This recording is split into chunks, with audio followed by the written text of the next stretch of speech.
할렐루야. 반갑습니다. 여러분 인생은 길을 따라 살아갑니다.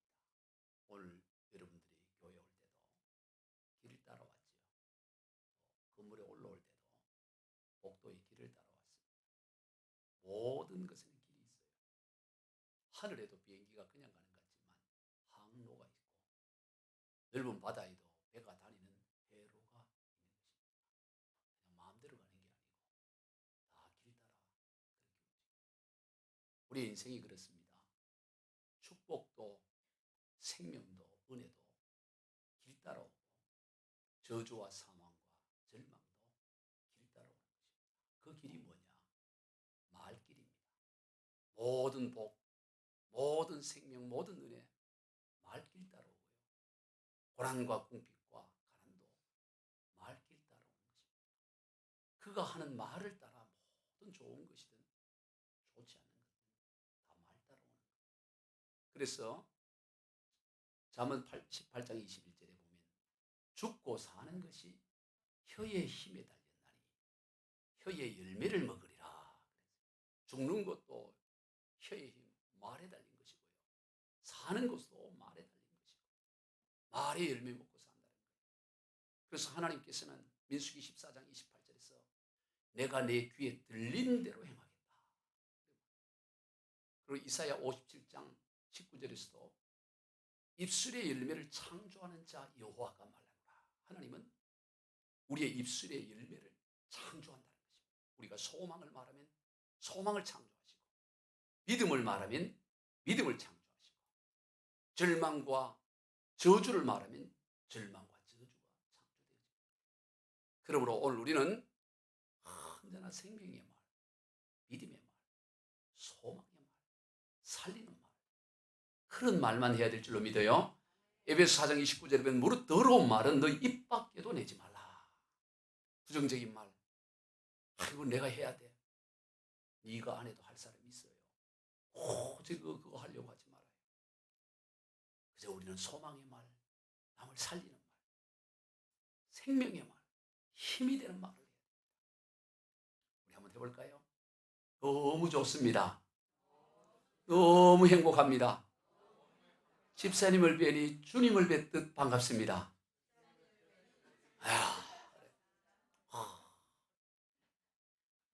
저 인간 오늘 교회 왔나? 이렇게 가면 안 돼. 집사님 뵈니 주님 뵈는 거 반갑고, 저 인간만 넣었으면 아니야. 좋은 말, 믿음의 말 하면 하나님 그렇게 우리를 창조하고 그렇게 역사하는 거예요. 언제나 오늘도 소망과 믿음의 말을 하시는 여러분 되기를 소망합니다. 오늘 본문에서 예수님께서는 제자들과 함께 갈릴리 가나에 있는 어느 결혼잔치에 초대를 받아 가셨습니다. 거기에는 이미 예수님의 모친 마리아도 와 있었죠. 이스라엘의 결혼잔치는 보통 일주일간 계속됩니다. 큰 행사죠. 그러니 얼마나 준비를 많이 했겠습니까? 그 준비의 핵심은 뭘까요? 음식입니다. 음식 준비가 준비의 대부분을 차지하는 거죠. 예전에 우리나라도 마찬가지입니다. 결혼식을 치른다, 혼례를 치른다 그러면 몇 날 며칠간을 음식을 준비합니다. 요즘은 뷔페가 있어가지고, 결혼 예식장이 있어가지고 예약만 하면 돈만 가지고 나가면 쉽게 결혼 예식도 하지만, 예전엔 다 집에서 일일이 다 만들어서 해야 돼요. 소뚜껑을 엎어가지고 불을 떼고 전을 붙이고 배추전 붙이고 파전 붙이고 다 먹고 싶은 거 얘기해 보세요. 예, 굴전, 뭐 이런 거 뭐든지 전으로 붙여서 준비하고, 메밀묵 만들고 맷돌로 콩 갈아갖고 두부, 순두부 사서 먹으세요. 옛날에 다 그렇게 했다 이 말이죠. 근데 그 결혼잔치가 하루라고, 길어봐야 한 이틀. 근데 유대인들은 하루 이틀이 아니고 일주일간 하는 거예요. 그러니 여간 준비할 것이 많습니다. 동서양을 막론하고 잔치에는 음식이 풍성해요. 음식의 잔치가, 음식이 떨어졌다. 망한 잔치가 되는 거죠.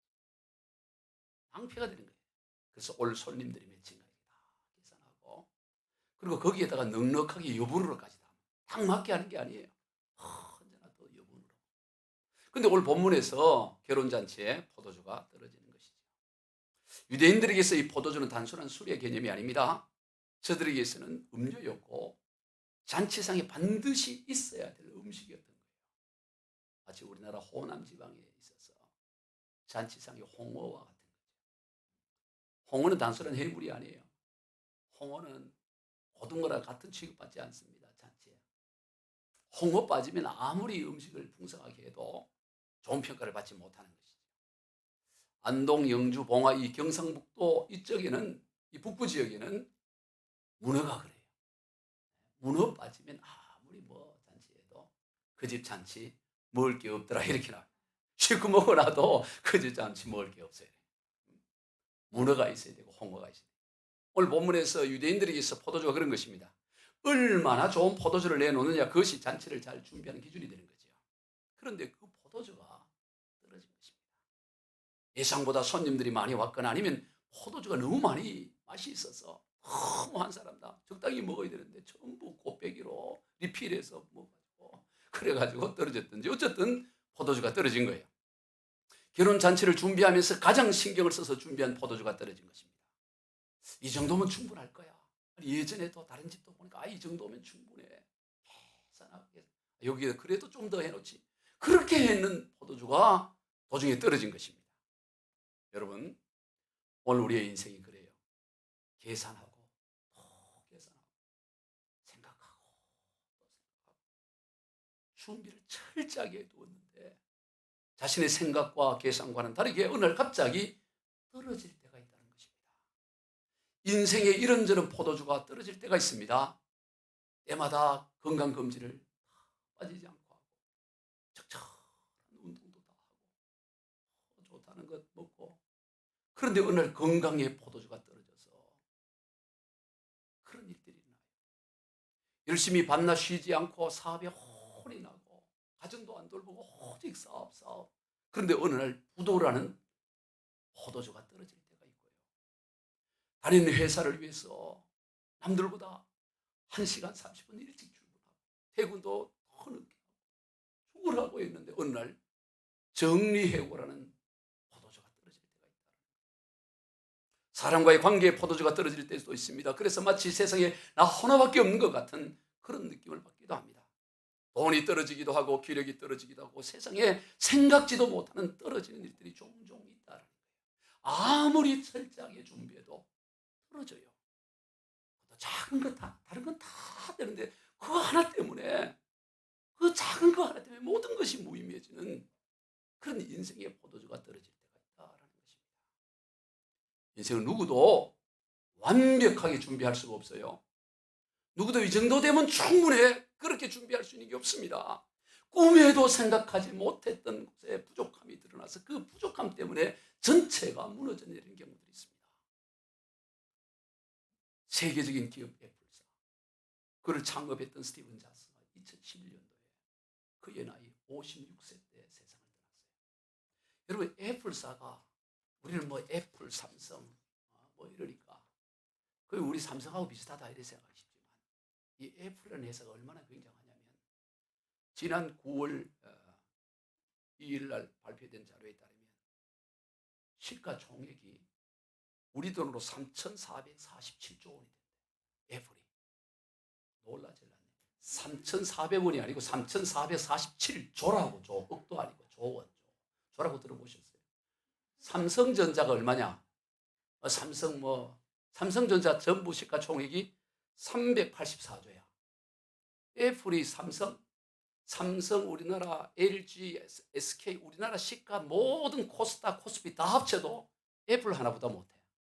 우리나라 코스피, 코스닥에 있는 시가총액 다 합치니까 약 2,253조인데 애플은 이거보다 1,000조가 더 많아. 어마어마하잖아. 조금만 놀래. 어마어마하다. 3,400조가 된다고 이 애플 총 자산이. 우리나라 다 때려 합쳐도 그거 하나를 보다 못하다. 거기에 창업자니까 얼마나 굉장히 그 자산이라는 게. 그런데 그가 56살이라는 젊은 나이에 청바지 입고 나오고 이러잖아. 청바지 입었다고 몸이 건강해지는 게 아니야. 그게 산다고 사고도 적고 그랬는데 그의 인생에 포도주가 떨어지는데 대단한 게 아니야. 췌장암으로 죽어. 췌장. 여러분 췌장이라는 게 무게가 얼마나 되냐면 80g밖에 안 된대요. 80g.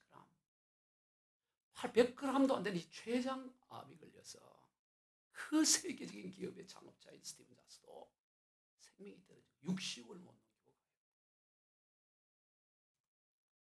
그가 뭐 돈으로 못할 게 뭐가 있었겠어요? 뭐 돈이 없어서 뭐 했어요. 근데 80g밖에 되지 않은 췌장에 포도주가 떨어지니까 끝났다. 그럼 북한의 최고 권력자인 김정일 보세요. 그는 굉장하죠. 거의 신의 위치네. 김정일 나오면 울고 난리잖아. TV 보고. 쇼인 줄 알았더니 이게 쇼가 아니더라고. 진짜 막 감격으로 그래 운대요. 네? 최고 권력. 그도 70을 못 넘기고 인생의 포도주가 떨어져 간 거예요. 70을 못 넘겼어요. 여러분 과거에 우리나라의 박정희 대통령도 1979년에 안가라고 하죠. 안전가옥. 가장 안전한 곳 아니겠어요? 그래 안가라. 거기에 대통령을 비롯해서 최고 권력과 하늘에 나는 쇠도 떨어뜨리는 자지철 경호실장, 그다음 중앙정보부장, 그다음 비서실장, 국가 최고의 권력자들이 그 안전가옥에서 술을 마시고 밖에는 경호원들이 실타를 장정해서 철통같이 경호를 하는 거기에서 총에 맞아 인생의 포도주가 떨어져. 전혀 예상치도 못한 자신의 충복에 의해서 생명의 포도주가 떨어진 겁니다. 여러분 아무리 철두철미하게 경호를 한다고 해서 인생의 안전이 보장된 게 아니에요. 어디서 어떻게 떨어질지 알 수가 없습니다. 인생을 자신할 수 있는 사람이 누가 있겠습니까? 사업을 자신할 수 있는 사람이 누가 있고 목회를 자신할 수 있는 사람이 누가 있겠어요? 가정도 자식도 건강도 누구도 자신할 수 있는 인생이 없어요. 누구든지 이런저런 인생의 포도주가 떨어질 수가 있다. 문제는 포도주가 떨어지느냐가 아니고 포도주가 떨어졌을 때 어떻게 반응하고 어떻게 행동하느냐 그게 중요한 것입니다. 오늘 본문에서 그 길을 제시하고 있어요. 오늘 본문 3절 같이 읽어봅니다.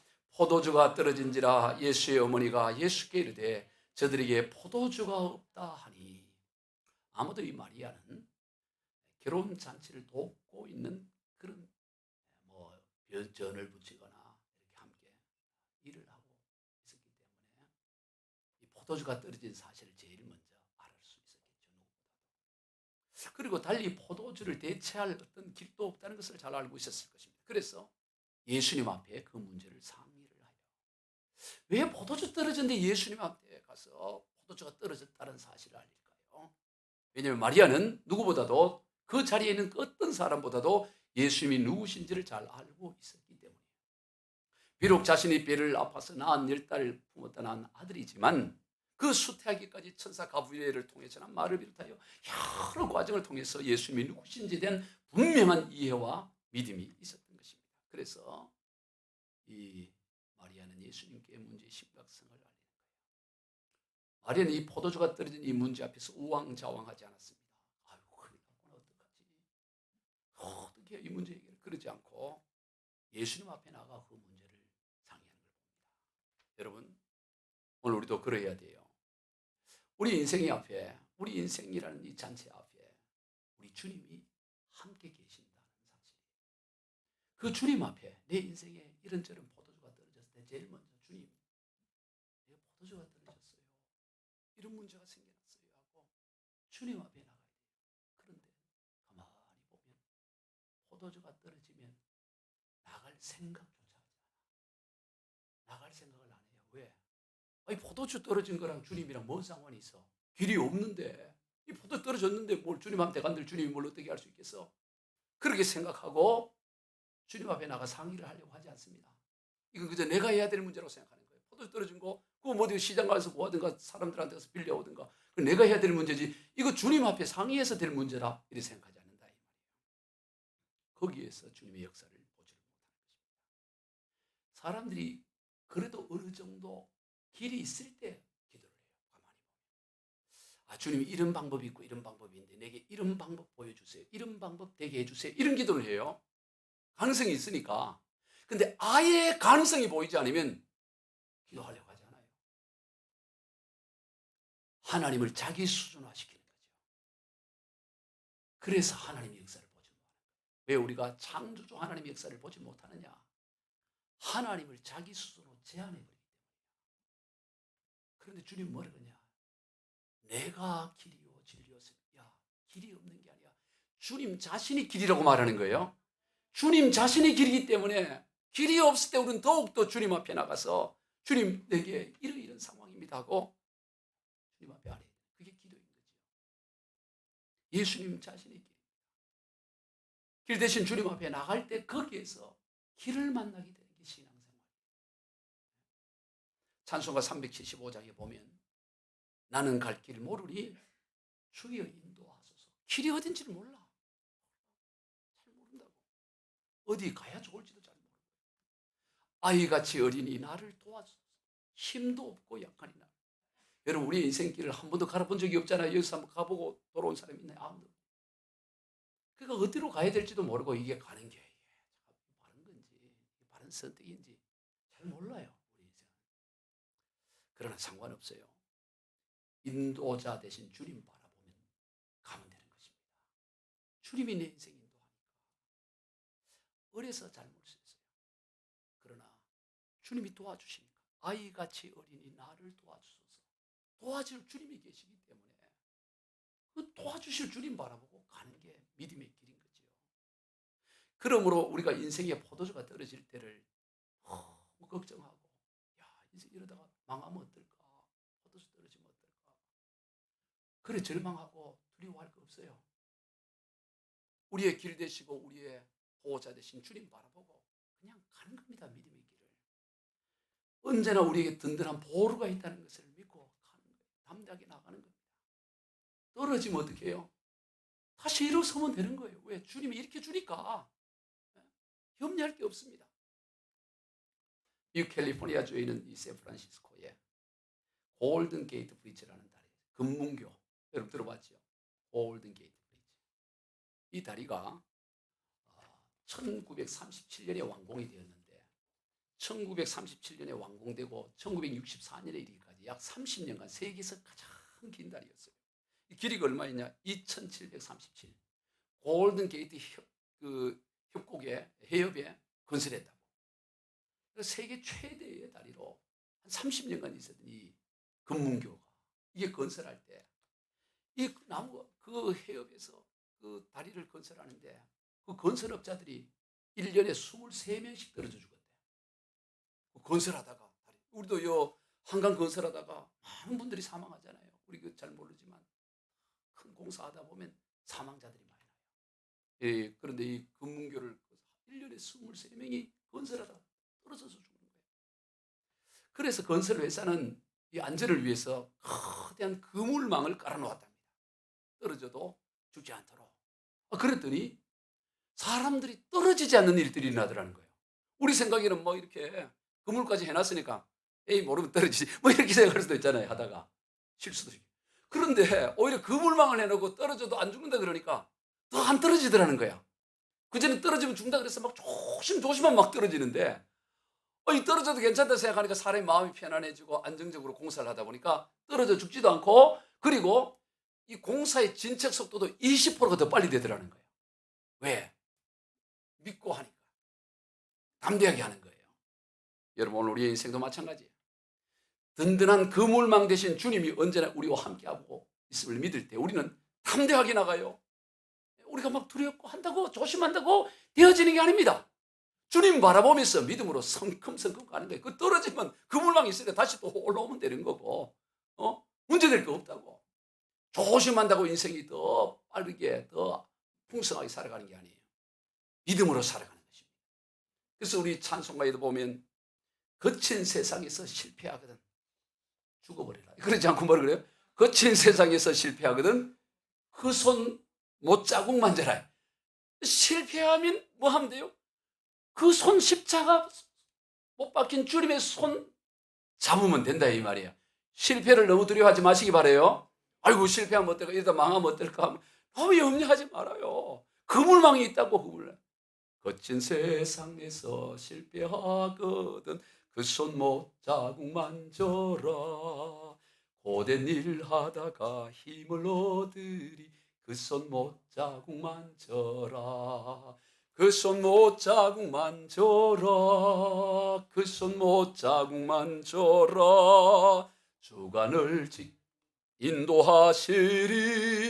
그 손못 자국만 져라. 여러분, 우리를 지키시고 인도하신 주님이 계시기 때문에 거친 세상 가운데 실패할 수 있어. 세상이 거친데 넘어질 수도 있다고. 세상이 아무리 조심해도 판단이 잘못될 수도 있고 거친 세상이라. 그러나 그 손 못 잡고 가면 되는 거예요. 주님 앞에 나가면 되는 것입니다. 오늘 본문에서 마리아가 그 문제를 가지고 주님 앞에 상의를 하는 거죠. 근데 예수님의 반응이 의외예요. 포도주 떨어졌다. 아이고 그래요. 드디어 이제 기회 왔네요. 이제 한번 보여드릴게요. 이렇게 하고 이렇게 한번 이제 포효하면 딱 이렇게 하면 될 것 같은데, 의외로 반응을 해요. 뭐라고 했냐면은, 여자여 나와 무슨 상관이 있나이까, 이런 말. 물론 여기서 이 여자라는 이것은 헬라 귀나이라는 것은 하대 표현이 아니에요. 종중한 마님 이런 표현이에요. 어머님 나와 무슨 상관이 있습니까? 그게 포도에 떨어진 게 나하고 뭔 상관이 있냐 이래요. 지금 포도에 떨어졌다. 그래서 뭐이라고 이러는 거죠. 그러면서 하는 말이 내 때가 아직 이르지 아니하였습니다, 이런 얘기예요. 내 때가 나와 상관도 없고 내 때가 이르지 않았다, 이렇게 반응을 합니다. 거부를 하는 거죠. 그런데 때가 이르지 않았다 그러고 얼마 있다 보면 또 물론 포도주 만드셔. 때가 이른 거 아니겠어요? 때가 이르지 않았다 그러고 또 얼마 있다가 또 포도주를 또 일을, 아니 그 때가 안 이르면 끝까지 안 만들어야 될 거 아니겠어요? 나 몰라요. 포도 떨어져 나 집에 갑니다. 그러고 그냥 에이 먹을 것도 없는데 이렇게 돌아가거나 뭐 그래야 든가. 포도주 없이 그냥 뭐 딴 것만 먹고 김치전이나 먹고 이렇게 있어야 되는데, 내 때가 이르지 않았다 이렇게 말씀하시거나 또 물론 포도주를 만들어 버리셔. 도대체 왜 예수님은 이랬을까? 왜 이렇게 행동하셨어요? 주님의 때가 의미한 건 도대체 뭐고 왜 예수님은 거부하는 그런 표현을 하셨을까 하는 거예요. 이게 비밀이다. 여러분, 우리는 예수님께서 행하신 이적들 가운데 보면 이와 같은 유사한 경우들을 종종 봐요. 마태복음 15장을 보면 예수님께서 두로와 시돈이라는 이방 지역에 가셨을 때 거기 한 가나안 여인이 주님 앞에 나와서 내 딸이 귀신 들려 고통 가운데 죽어가는데 내 딸 좀 고쳐주십시오, 이런 얘기합니다. 그랬더니 예수님께서 뭐라고 하냐면, 나는 이스라엘의 잃어버린 양을 구하러 왔다, 그런 말씀을 해요. 우리 생각에 그래 알았다, 참 안 됐구나, 빨리 고쳐줘야지, 이러는 게 아니고 잃어버린 양 외에는 다른 데로 보냄을 받지 않았다. 그래도 그 여인이 포기하지 않고 제발 도와달라고, 우리 딸이 너무 고통스럽다고. 그랬더니 예수님이 더 센 말을 해요. 자녀의 떡을 취하여 개들에게 던짐이 마땅하지 않다, 이런 말을 합니다. 세지요? 개로 취급하는 거 아니야. 이 개다 이거야. 이 개한테 먹을 양식을 던지는 법이 어디 있냐, 이래 말이에요. 여러분 같으면 어떻게 했어요? 한성질 내겠죠? 개 좋아, 개 맛 한번 봐라, 이러면서 막 무릎 뜯으려고 그러지 않겠어요? 그래 내 개다, 내가 개가 어떤지 한번 보여줄게, 뭐 이렇게 나와야 될 것 같은데, 이 여인이 어떻게 나오냐면 이렇게 나옵니다. 마태복음 15장 27절 시작. 여자여 이르되 주여 올소이다마는 개들도 제 주인의 상에서 떨어지는 부스러기를 먹나이다. 야, 여자가 맞습니다, 나는 개 같은 년입니다. 개라는 것은 맞아요, 나는 개 같은, 놈으로 표현하시면 나는 개 같은 놈입니다, 이래. 여는 좀 더 센 욕 같죠. 그러니까 같은 지칭인데 남자, 나는 개 같은, 것으로 합시다. 놈도 그렇고 나는 개 같은 것이에요. 개 같아요. 그러나 개도 주인의 상에 뜨는 부스러기는 주워 먹잖아요. 부스러기라도 주세요, 부스러기라도. 그랬더니 주님이 놀라운 말씀합니다. 28절입니다. 이에 예수께서 대답하여 이르시되 여자여 내 믿음이 크도다, 내 소원대로 되리라 하시니 그때로부터 그의 딸이 나으리라. 여러분, 예수님이 거부했던 목적이 여기 나오는 거예요. 여자여 내 믿음이 크도다.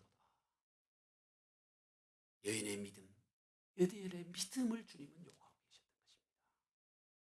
여러분, 우리 인생 가운데 이런저런 결핍함이 있습니까? 이런저런 부족함이 있습니까? 마음 상하는 일이 있습니까? 인간관계의 포도주가 떨어지고 사업의 포도주가 떨어지고 육신의 포도주가 떨어집니까? 그때가 바로 우리의 믿음을 드러낼 때, 주님은 그때 우리의 믿음을 요구하고 있는 것입니다. 마치 썰물이 빠져나가고 나면 바닥에 있는 것들이 다 드러나는 것 같아요. 밀물이 가득 철렁거릴 때는 바닥에 뭐가 있는지 몰라요. 그러나 물이 다 빠져나가면 바닥에 병조각도 있기도 하고 돌멩이들이 있기도 하고 조개가 있기도 하고 바지락이 있기도 하고 대합이 있기도 하고 온갖 것들이 다 드러나는 거 아니겠어요? 여러분, 우리 인생도 마찬가지입니다. 물이 가득 찰 때 모든 일이 잘 풀리고 풍성할 때는 잘 모릅니다. 그러나 물이 다 빠져나가는 같은 그 상황이 있게 되면 우리의 밑바닥에 믿음이 있는지 무엇이 있는지, 쓰레기가 있는지 무엇이 있는지, 불신이 있는지 다 드러나는 거예요. 그래서 하나님은 그거 확인하라고 물을 뺄 때가 있어요. 그럴 때 우리는 뭐를 드러내야 되느냐? 보석 같은, 금 같은 믿음을 드러내야 된다는 거예요. 시편 50편 15절입니다. 환난 날에 나를 부르라. 내가 너를 건지리니 네가 나를 영화롭게 하리로다. 환난이 바로 썰물 같은 일이죠. 그때는 뭐 하냐? 우리 믿음을 드러내고 부르짖을 때요. 주여, 내가 환난을 만났습니다. 내 인생에 포도주가 떨어졌습니다. 예상치 못한 이런 문제가 내 안에 부르짖는 거예요. 그럴 때 하나님께서 그 환난 가운데서 우리를 건져주시고 그 건져주심을 통해 하나님의 영화가 드러나게 하신다고 말씀하고 있다는 것입니다. 환난을 만났는데도 인생에 썰물이고 포도주가 떨어졌는데도 인생이 그런 거지. 뭐 시간 지나면 좋아지겠지. 하나님 살아계시니까 뭐 잘 되겠지.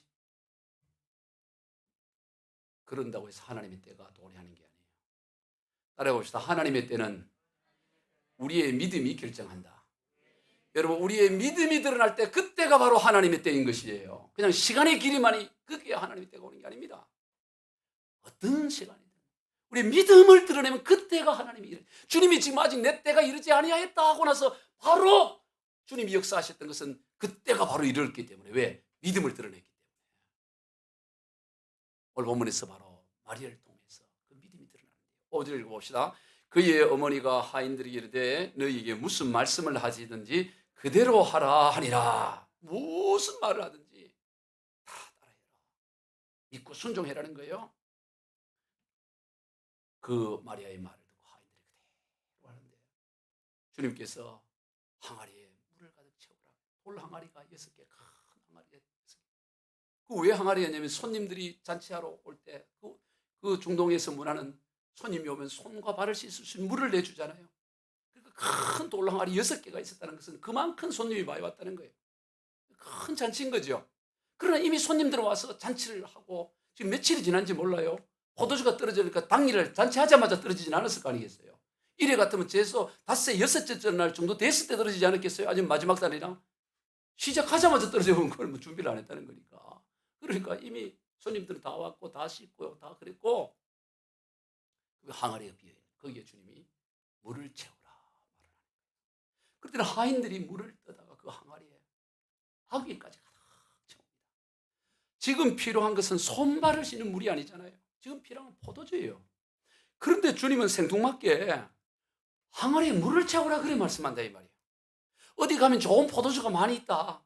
어디 집 누구 집 어디가 현대빌라 202호 녹화해봐라. 거기에 포도주 감춰놓은 거 있다. 그러면서 어디 알려줘 가서 포도주를 갖고 오게 하거나 뭐 그래야 되는 거지. 지금 포도주가 떨어졌는데 뭐 항아리에 물 채우라 그런다 이 말이에요. 아니면 항아리에 물 다 채우면 내가 포도주 만들어 줄게. 이런 약속이라도 하면은 채우지 않겠어요? 너 항아리에 물 채워. 왜요?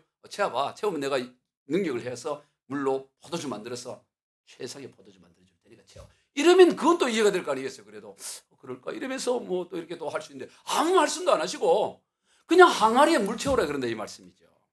정작 필요한 것은 포도주인데 물을 언급합니다. 그러면 여러분 우리는 어떻게 반응하죠? 주님 똑똑히 들으세요. 물이 아니고 포도주입니다. 뭐라고요? 포도주. 필요한 건 포도주지 물 아니에요. 물. 보청기가 필요하세요. 왜 그렇게 그런 말씀하세요?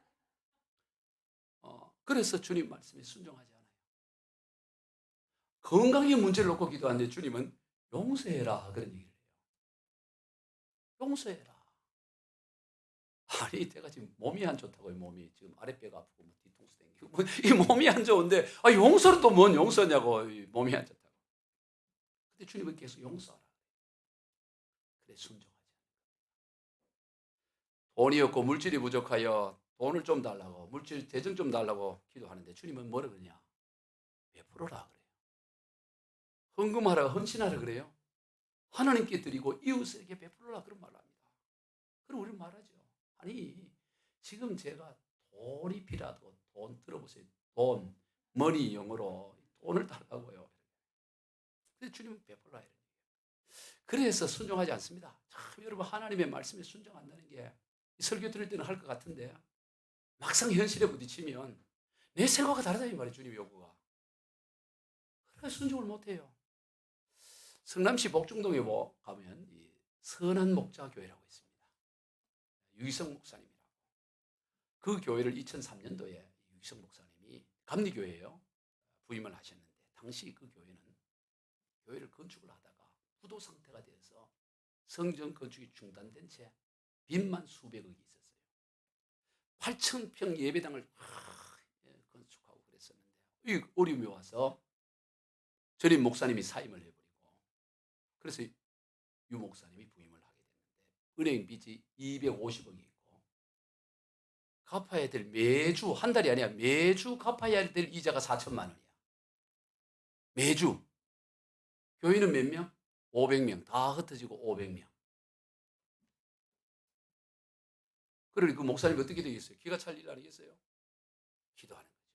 하나님, 우리 당면한 교회 재정 이제 부도 직전입니다. 근데 그때 어느 시골 목사님 전화가 온 거예요. 전화 내용이 뭐냐면 그 시골에서 예배당을 건축하다가 재정 문제로 중단됐다고 하면서 돈 좀 보내, 성교비 좀 보내달라는 거예요. 그러니까 이 목사님이 목사님 저희도 너무 어렵습니다. 우리 교회 말고 다른 교회를 알아보는 게 좋겠습니다. 이렇게 전화를 끊은 거예요. 그런데 그때 교회 표어가 뭐였냐면은 예수님이 이끄는 교회가 교회 표어였어요. 예수님이 이끄는 교회. 그런데 그렇게 전화를 끊고 나는데 주님이 내적 음성으로 책망을 하는데 너는 교회 표어를 예수님이 이끄는 교회라고 정하지 않았느냐.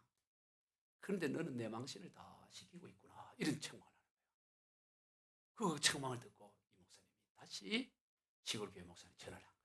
그래서 죄송하다고 하고는 이만저만 해서 그랬는데 제가 재정부에 돈이 얼마 있는지 알아보고 보낼 수 있는 대로 보내드리겠습니다. 이렇게 한 거예요. 그 재정부장에게 물어봤더니 1,000만 원도 안 되는 돈이 있는 거예요. 잔고가. 그래서 당회를 열고 설득을 해서 그게 일부를 몇백만 원을 보냈대요.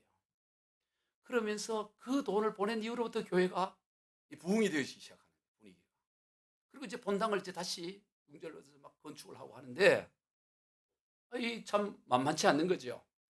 은행에서 융자도 더 해주려고 하지 않고 또 어려움을 만났는데 또 전화가 온 거예요. 전화 잘 받아야 돼. 일본에서 전화가 왔어요. 일본에서 자매교회인 신주쿠에 있는 한인교회에서 전화가 왔는데 그 교회가 20억 드는 예배당을 건축하다가 15억까지는 다 맞춰서 다 했는데 나머지 5억을 만들지 못해가지고 이 5억이 채워지지 않으면 15억도 다 날아갈 상황이 됐다는 거예요. 목사님 도와달라는 거예요. 그래서 이거 그냥 바로 거절할 수 없고 앞에 경험을 했기 때문에 기도를 한 거예요. 하나님 이거 우리도 지금 어려운데 5억 보내달라는데 이거 어떡합니까? 남들은 잘 모르잖아요. 건물 크니까 뭐 교회다니. 근데 그런 생각이 들더래요. 빚이 100억이 있나? 5억 더 융자 받아가 105억이 되나?